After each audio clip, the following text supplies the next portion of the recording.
Human beings are disconnected from their own true self. The senses, the mind, the intelligence requires to be in harmony with the heart and with the living force within the heart, which we call the soul or the spirit. And when we understand the sacredness, the beauty, the eternal nature of our own spirit, then we can recognize it in creation and we can recognize it in others. When we don't realize, experience, perceive the sacredness of our own true self, then our perception is an illusion of the world. But when we understand who we are and understand our harmony and relationship with the world around us and the people around us, then we're actually seeing everything as true.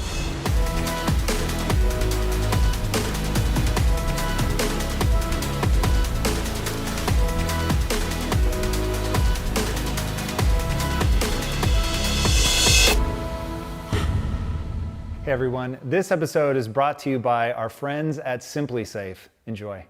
Hey everyone, welcome to Impact Theory. Today's guest is a mild-mannered Swami from the suburbs of Chicago, but do not let the calm demeanor fool you. This guy is having an outsized impact on the world. A best-selling author of multiple books, he has spent time with some of the most powerful and/or spiritually influential people on the planet. Not only do governmental officials seek him out as a conduit to the people, but he spent time with Mother Teresa, Barack Obama, and the Dalai Lama. And that is just scratching the surface of the incredible people you can find him surrounded by. And it is no wonder, given the laundry list of contributions he's already made to humanity, including helping to establish many missionary hospitals, eco-friendly farms, eye camps, schools, ashrams, an orphanage, and even a number of emergency relief programs.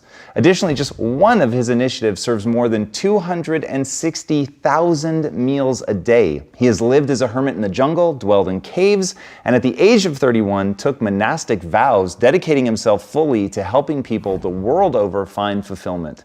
So please, help me in welcoming the author of The Journey Within and The Journey Home, an autobiography of an American Swami, the uncompromising Radhanath Swami. Thank you so much for being here. It is absolutely wonderful. So the thing that I found so interesting in researching you is your idea of the difference between illusion and reality, and that so many people get lost in the illusion, and I want to go in on that. So define the illusion, how do people get lost in it, and what ultimately is the reality? The sun is full of light, full of heat, but if you turn your face away from the sun, then you see a shadow. So that shadow is illusion. But when we face toward the sun again, we see that everything is full of light. So in the Bhagavad Gita, it is said, Aham sarvasya prabhavo mata sarvam pravartite. That's Sanskrit, which means the supreme source of everything. Everything is emanating. So we believe in one supreme truth, has many names, we could call God, and from that, everything exists. When we understand in harmony with that truth what this world is, then we actually see it from a spiritual perspective, and we see its inherent spiritual quality. But when we're disconnected really from our own true self, then we see everything under the cloud or in the shadow of the false ego. And so everything is potentially spiritually if we see it in perspective and in relation and in harmony with our own true spiritual nature. So let's break that down. So as somebody who, at the beginning of my journey, I would have found that answer really, it would have felt out of reach. Like there were too many parts that I didn't yet understand. So if we can break those down. So what is our true self? What is our true nature? We'll use another analogy, a dream. Let us say we're dreaming that we're being attacked by a tiger. In that condition, we're really afraid. We're perspiring. We may even be rolling and screaming in our bed. Now, is that dream real or illusion? The reality is we are having that dream. And the reality, there are tigers somewhere. The illusion is we're identifying with it. We're thinking that that is me in this dream, and that tiger is about to eat me. But in actuality, the dream is real, we're real, but when we're misidentifying with that dream, thinking that that's happening to me now, then that's the illusion. In your book, though, you give a really good example, which is you're sitting on a rock in India, if I remember correctly, and a black snake slithers out, which would immediately trigger me that this is potentially a cobra. And you said you even had the thought of, there is a level, I do actually need to protect myself. Like there is some amount of, this is a real world, that is a real snake. If it bites me, I really will die. So as we're navigating that spiritual awakening, because there's so much talk, certainly in your teachings, which are an echo of the word that I find impossible to say, the Bhagavad Gita. Oh God, I hope I'm roughly close. I've said it literally 100 times, and I have so much trouble with it. But in that, so Krishna is all things beautiful, the creator of all things beautiful, something along those lines. So you put that together, the beautiful side of things, love, and yet there is also the tangible notion of danger is real. And so how do people navigate between finding a way to focus on the beautiful, so turning their face towards the sun, not living their life in the shadow, and at the same time recognizing that to some extent you have to function in life. You have to be afraid of the snake. So where is that line between the dream world of you're focusing on the wrong things, you're obsessing over things like loss of money or status or things that are the dream, the perceived, you're seeing yourself as the one who either is good or bad based on those fluctuations. But at the same time, there is a line at which it does become a real snake. Like, how do we navigate that? That's the idea of yoga or true spirituality, to actually learn to live in harmony with one's own self. We have this physical body, we have the mind and all of the thoughts and emotions that come through the mind, but who are we? I am seeing through my eyes, I'm hearing through my ears, I'm touching through my flesh, I'm tasting through my tongue, I'm thinking through my brain, and I'm loving through my heart. But who is that me? That me is the essential consciousness that's giving life to every other aspect of our existence, our body and our mind. Do you see that consciousness as universal? Or is that unique to each individual creature? Simultaneously both. That consciousness is unique, but it's part and parcel of what is universal. And unless we understand that uniqueness of our own true consciousness, then we can't really appreciate the universal nature and how we're all actually connected. Everything is connected and everyone is connected, and everything and everyone in this world is interdependent. And Emerson said that the reason why there's so many problems in this world is because human beings are disconnected from their own true self. The senses, the mind, the intelligence requires to be in harmony with the heart and with the living force within the heart, which we call the soul or the spirit. And when we understand the sacredness, the beauty, the eternal nature of our own spirit, then we can recognize it in creation and we can recognize it in others. When we don't realize, experience, perceive the sacredness of our own true self, then our perception is an illusion of the world. But when we understand who we are and understand our harmony and relationship with the world around us and the people around us, then we're actually seeing everything as truth. We're seeing as a spiritual reality, even in this world. Okay, the great news is, because so much of this I find simultaneously intriguing and confusing, I will play the part of the audience and try to walk us through this. So you have a really powerful story about the redwood trees. I think that's a really important piece of the framework. So if you can walk us through that, and then I'm going to have some additional questions after that. A few years ago, I was with a friend, and we visited Muir Woods in Northern California. And we go there every year together.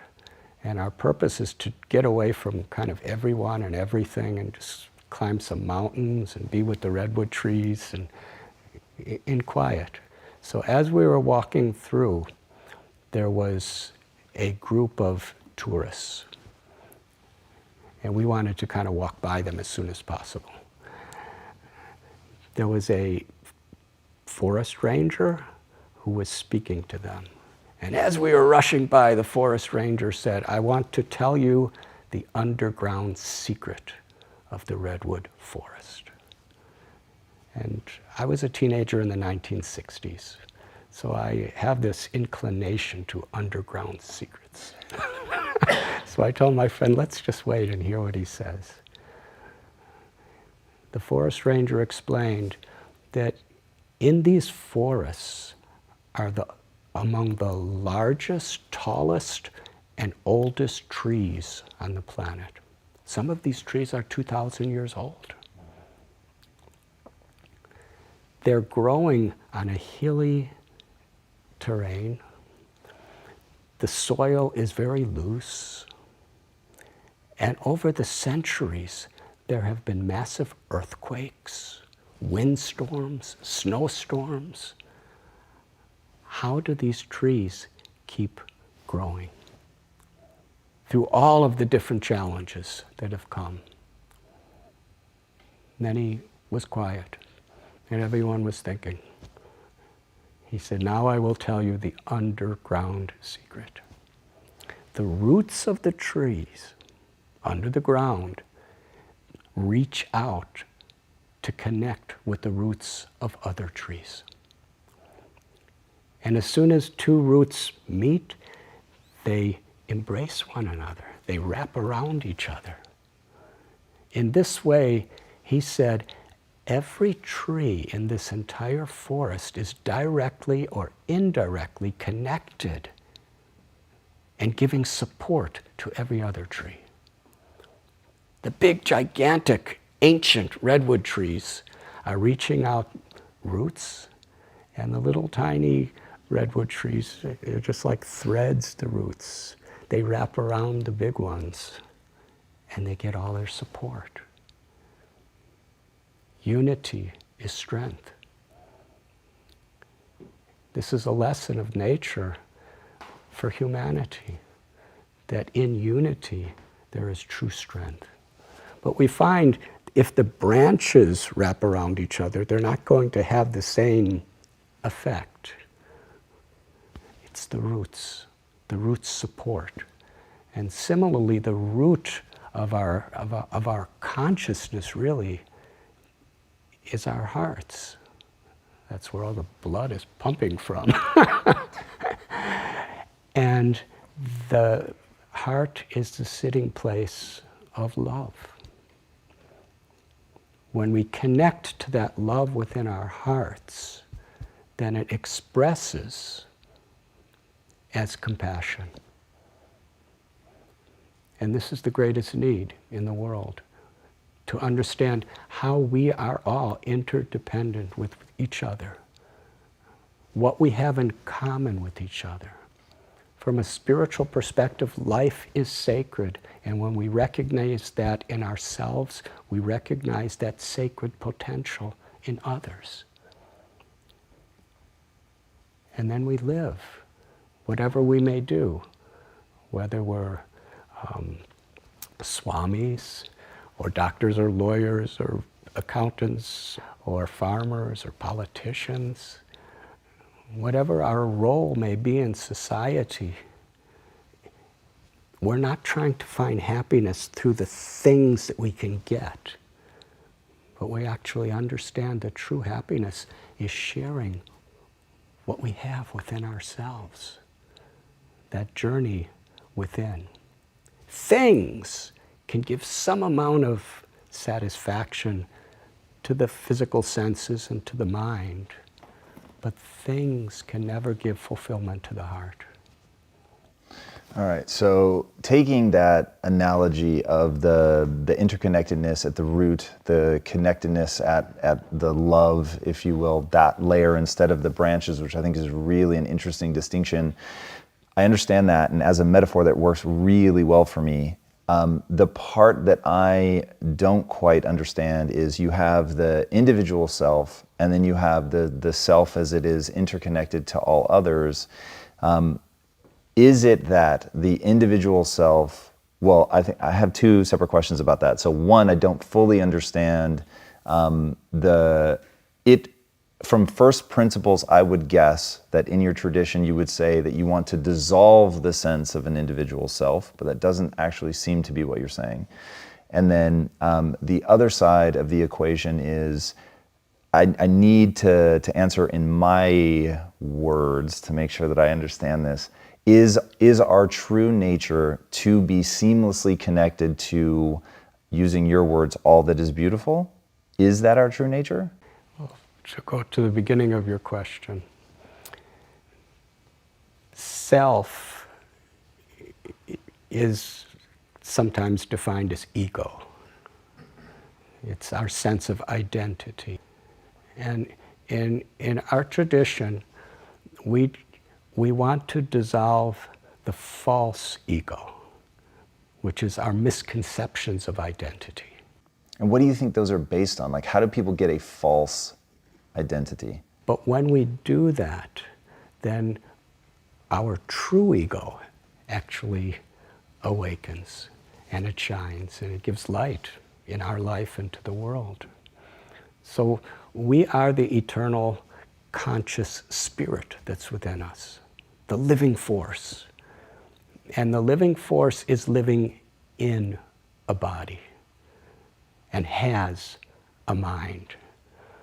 It's not that the living force is a body and is the mind. Something like when we drive a car. You know, the car has such a wonderful use, at least potentially.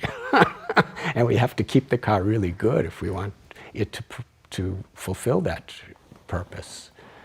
But still, we're the driver in the car. We're seeing through the windshield. We're pushing the horn and making sounds. So similarly, our true self is within this body. And the false ego is when we forget that we're all a part of the Supreme Self. We're all inherently filled with the grace and the love of the Supreme Self.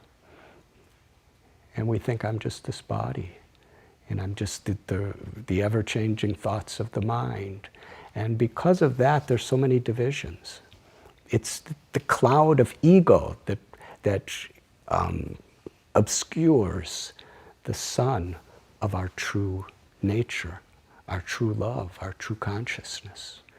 So in this condition, we're thinking I'm a man, or I'm a woman, or I'm black or white or red or yellow or brown, or I'm Hindu or Muslim or Christian or Jew or Jain or Sikh or Parsi or agnostic or atheist, or I'm a human being, or I'm a dog or a cat or a cow or a tree. We're identifying with these designations as myself. But when we understand what my real self is, who I am, and what my real potential is, then we actually respect that same sacredness of being a part of God in everyone, everywhere.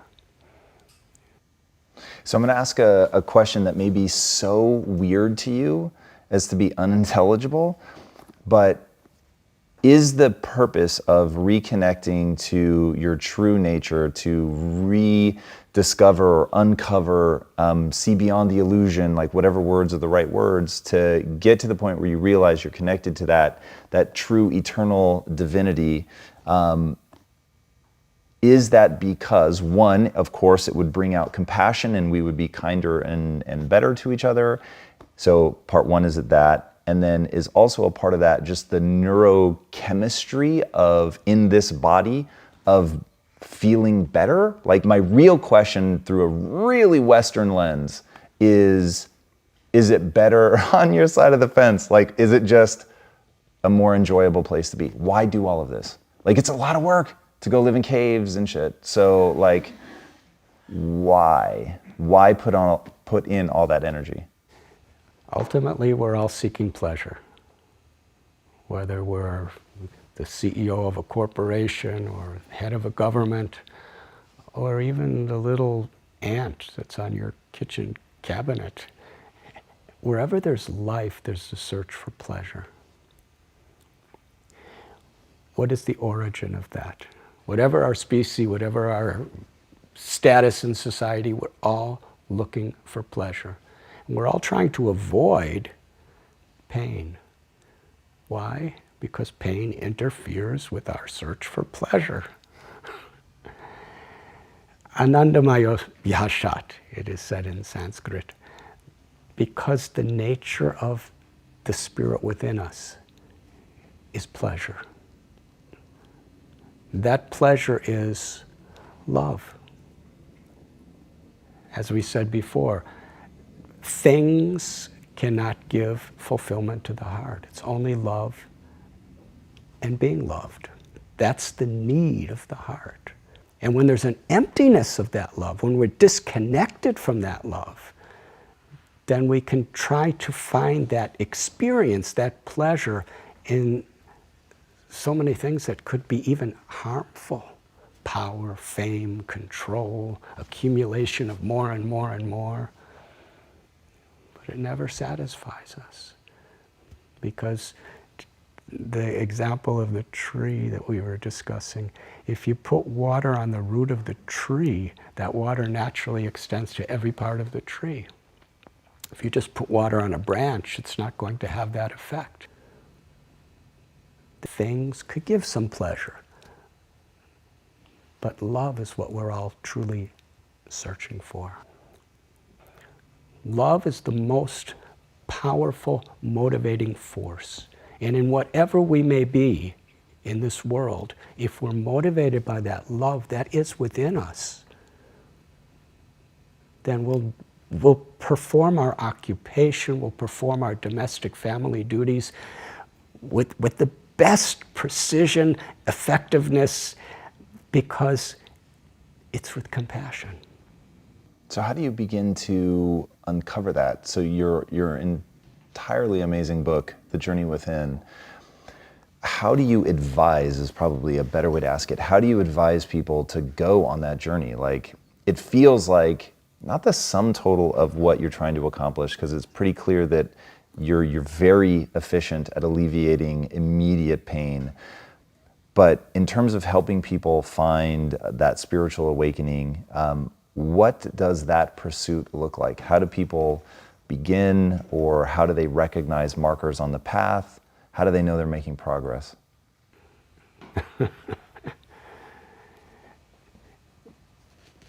A beginning is who we choose to spend time with. There's a simple analogy. If you take an iron rod and put it in fire and keep it there a little, it becomes red and hot like fire. And if you touch that rod, it's the same as touching fire. And if you put the same rod in ice and keep it there, then it becomes as cold as ice. So what we associate with, we so much become influenced by that. And we see throughout the ages, people's spiritual awakening is due to circumstances of life where we feel a need for something deeper, something beyond just all the external experiences I'm having. There must be something more to life than this. In India, I'm in villages with very simple, poor people. And I'm also with millionaires and billionaires. And I really don't see too much difference, because if a person doesn't find satisfaction in their own hearts and in the purpose of their life, they're not going to be happy people, whatever they have or whatever they don't have. Because the real treasure is within ourselves. So when we feel that need, when we feel that that purpose in our life to find something deeper, something beyond, then we connect with people who can inspire, enlighten us to make that connection. And by being with enlightening people, people who are really positive, people who are on a journey to engage whatever they have and whatever they know for a higher purpose within this world, then our desire for that is strengthened. It goes deeper and deeper. And then the next step is sadhana. Satsang is Sanskrit, which means to be with enlightening people. Sadhana means when we have that, we have faith in something beyond, we have faith in our potential. And then we nourish that potential with a spiritual practice. Every day we nourish our body by eating and sleeping, and we nourish our minds by being with people who encourage us, who appreciate us, who empower us. And we also need to nourish our spirit through a spiritual practice, meditation, prayer. In our tradition, we chant these beautiful mantras of divine names. And these spiritual practices open up our hearts to make a direct connection with our true potential, with that love, with that peace. What do you think about psychedelics as a way to have breakthroughs like that? I know they've started experimenting with cancer patients who are terminal, that are really having deep anxiety over passing away, and that there seem to be some pretty profound effects. And I know you've spoken at Burning Man, which is pretty notorious for the use of psychedelics. As a child of the 60s, have you experimented? Have you seen people try it? Do you have any, if somebody has very limited time and they haven't had that breakthrough, is that something that you would ever consider sort of, yeah, try it?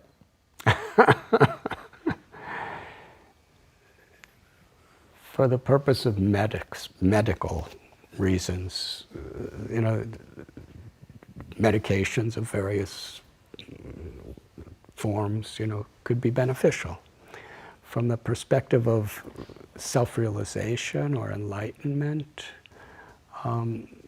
psychedelics could potentially, at the most, kind of open one's awareness that there's something beyond all this stuff that everybody's mixed up in this world. But it really can't take you beyond that. Because our true spiritual nature is our natural self. And it requires to be awakened through spiritual practice, through seva, through valuing the opportunity to serve, rather than being a slave of this desire to exploit and consume. And it's when we actually come in contact with enlightened people, whether it be through their books or through their audience, and through our own intuition, when that desire, when that propensity awakens within us for spiritual enlightenment, then we need a spiritual path, a spiritual process by which we awaken that. A difficulty with psychedelics is it may open a little door that there's something beyond, but beyond that it could actually be a serious distraction. We become dependent on a substance rather than awakening our true self. I don't think I fully understand like what a practice would look like. So reading your book, obviously I get ideas about what you did and the mantras and chanting and being around other people and exploring nature. In fact, that's something I'd love to know more about. So if one of the contributions I want to make is to give people instruction manuals. So I'm obsessed with this idea of like there are just some people for whom until it gets to the point of step 1, do this, step 2, do this, like it's always going to remain sort of far away. And how do people, asked another way, is there something about being out in nature, walking through with a mantra that has that effect of opening that door? The one experience that really stood out to me in your book was you were chanting, and you said that it opened something inside of you, and you felt connected to that eternal spirit. And you said you expected it to fade away, but for some reason that one was it was deeper and more profound than you'd ever had before. Is there a way to work towards that? Is it the repetition of the mantras? Is it belief in the words behind the mantras? Is it being out in nature? Like, how can people, really walk that path that you're talking about? Our spiritual practice is like a foundation. It's kind of like charging your cellular phone. There's so many functions that a cellular phone has these days, but you need to charge it for all of them to be activated. So we may have so many functions in our life, with our families, with our occupation, with the world around us, with our health. But in order for them to be spiritually connected, we need that connection. And that's what our spiritual practice is for, and that's what being with enlightening people helps us with. And that's prayer, meditation. In our meditation, we chant this beautiful mantra. And are you trying to clear your mind when you meditate? Are you trying to soak in a certain feeling, remember that you're connected? Like, if you had to say in one sentence what the purpose of your particular meditation practice is, what is the purpose? Purification. Let's use the example of the mind, which you just spoke. The mind is like a mirror. We're the self. And we're seeing the world and we're seeing ourselves through the mirror of our mind. We all have the experience, Tom, that when we're agitated, nothing really looks good anymore. And when we're in a really good mood, kind of everything looks good. Yes, when you're in a good mood, the trees look so sweet. And when you're in a very bad mood, you just couldn't care less about the trees. So we're seeing ourselves as a reflection through the mirror of the mind, and we're seeing the whole world in a similar way. The purpose of the mirror is to see ourselves. But when the mirror is covered by layers and layers of dust and dirt and debris, that's all we see is that dust and dirt and debris. What is the dust, dirt, and debris? What's it made of? Selfishness, arrogance, envy, which creates depression, anger, greed, illusion, fear. These are all things that have collected in our minds. And they're so much directing our lives, our words, and our actions, and we're identifying so much with it. When we have obsessive greed, we're thinking, if I get more and more and more, I will be happy. It may be fame, it may be money, it may be power and control over others.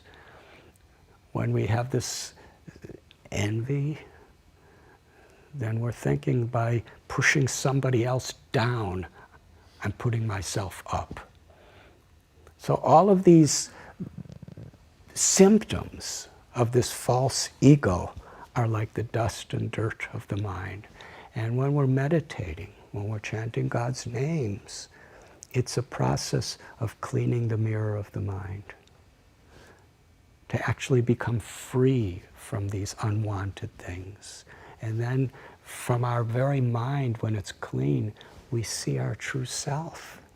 And we see the true equality of all living beings. And we see the beauty of nature inherently. Everything's changing. You know, we're born, we exist for some time, we grow, we may produce offsprings, but then inevitably we grow old and we die. That's just the way nature is in this world. But we see the inherent eternal essence within ourselves and within everything. And we live with sadachar. When we make that connection through our meditation, through our prayer, through our spiritual practice, and our mind becomes clean, then we live with character. We live with values. That's the greatest need in the world, the value of compassion, the character of integrity. There's so much poverty in India. There's so much poverty in Los Angeles. There's poverty everywhere. It's not just because of environmental problems. It's because of the way humans are living. We're creating so many of the environmental problems, and we're creating so much poverty. If we have compassion, if we really care about each other deeply, then each and every one of us, whoever we are, we could make a difference. And that's a life of values. Whether we make a big difference or whether we make a tiny little difference, doesn't make any difference. What really makes the difference is we're doing what we can with the value of compassion in our life. And then we're really contributing something wonderful. And our life becomes wonderful to the degree we contribute something wonderful with love. Your journey was very movement-oriented, which I find fascinating. And as somebody who thinks in movies, there's a moment in Forrest Gump where he has to put himself to movement in order to sort of clear his mind. So in the 60s, you're feeling deeply unsettled by what's going on with the Vietnam War, and instead of just protesting, you begin to move, and you're traveling around, you end up in Greece, you have this tremendous calling, I think you said, and you begin your journey to spiritual India. Like there's so much movement in all of that. Is there something to that, or is it just getting out of all the things that create the illusion? The second part.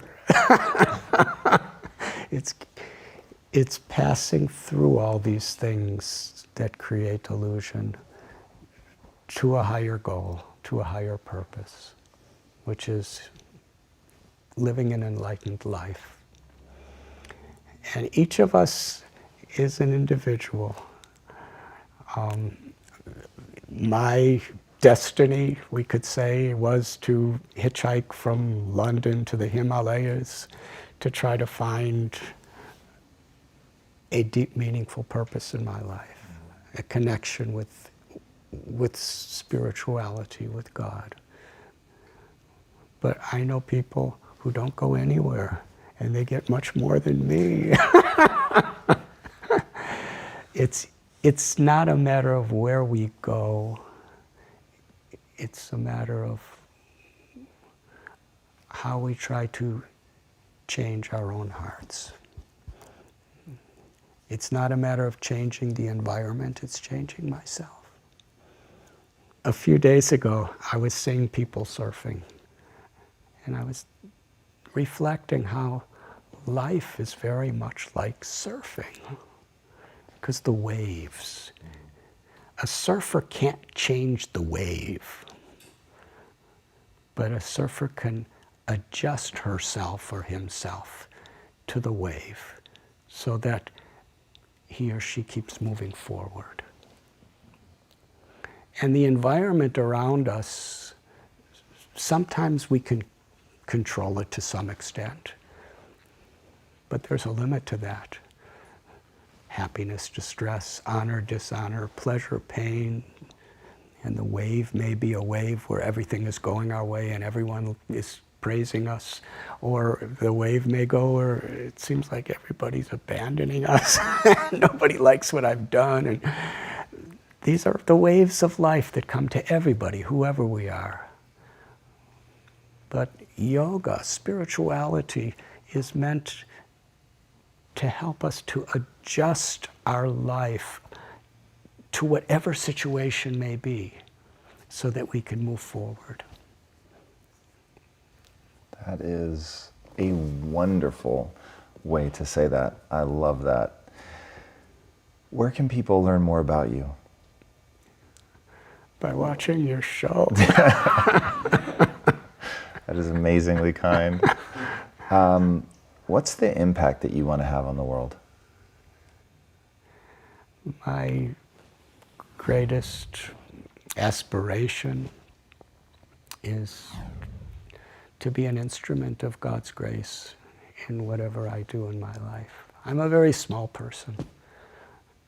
I haven't had a bank account since 1969. I haven't signed a check. I only went to one semester of a junior college. So I'm a little person. But I found that the greatest wealth, the greatest achievement I can possibly attain is the opportunity to humble myself, to be an instrument of grace, to serve others. I love that. Thank you so much for being on the show. That was Tom. Extraordinary. You are extraordinary. Thank you. It's very kind. Guys, man, some people can create a certain vibe that just is so rare in this world, and I really hope the way it feels in this room right now comes across the screen, because it really was an extraordinary ride. If you haven't already, be sure to subscribe, and until next time, my friends, be legendary. Take care. Thank you again so much. Wonderful. Hey everyone, hope you enjoyed that episode. Now I want to take a second to talk to you about our sponsors at Simply Safe. Have you guys ever thought about how you can make your home safer? You guys know there is no place like home, which is why Lisa and I take our home security devices and process super seriously, especially when I'm traveling. The Impact Theory team knows all about it. I definitely recommend home security. Simply Safe is an easy to use, customizable home security system that is free from contracts and hidden costs. It's got really thoughtful features like sensors to cover every window, room, and door, plus lots of great extras like water sensors, temperature sensors, and more. The devices are really easy and intuitive to use with fair and honest prices. You'll get around-the-clock protection for just 50 cents a day with no contracts. Even better, Simply Safe devices are equipped for worst-case scenarios. They'll still work if you lose power, Wi-Fi, or the system is attacked. So be sure to check it out for yourself. Click on the description below or visit simplysafe.com/Tom Bilyeu. And that's spelled SIMPLISAFE. Again, guys, I can't stress enough how important it is to keep your home and loved ones safe. So check it out in the description below, try it, and be legendary. Take care. Look at yourself in 10, 15, 20 years' time and ask yourself the question, is that where I want to be? And if the answer is no, then you need to find a new path. To just get to understand yourself. You don't know what you need in your life until you figure out who you are.